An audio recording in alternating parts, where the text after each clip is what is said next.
Zo bezocht de gemeente Ljouwert juist de roeken te verjaaien, die het voor een soort stront en loertsoel en zwargje. En zo waren diezelfde roeken een periolien verjagen uit die sterkste deel om dezelfde reden. Maar is het gevolg dat nou deze greidevogels slachtoffer dreigje te worden, zo denkt tot de eerste natuurorganisatie het Frieske Geer.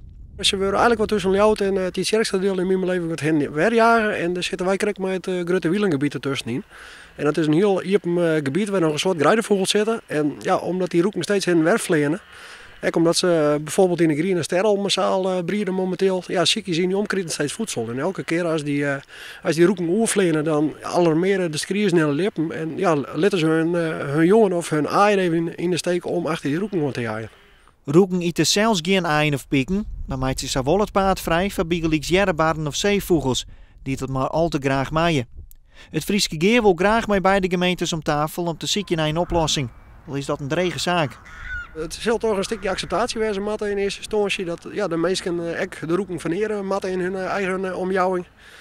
En oors ja, wat Slofstra juster voor televisie zei van de WBA, ja, misschien toch een stukje beheerjacht om ervoor te zorgen dat ja, de populatie wat lietser wordt, zodat er minder oerlast werd zal.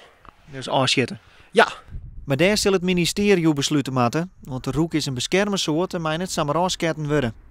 Oors moet er bezorgd worden de vogels op plakken te krijgen dat ze net van een soort oorlast waar hier kennen, dat ik als begraafplakken, vindt de natuurorganisatie.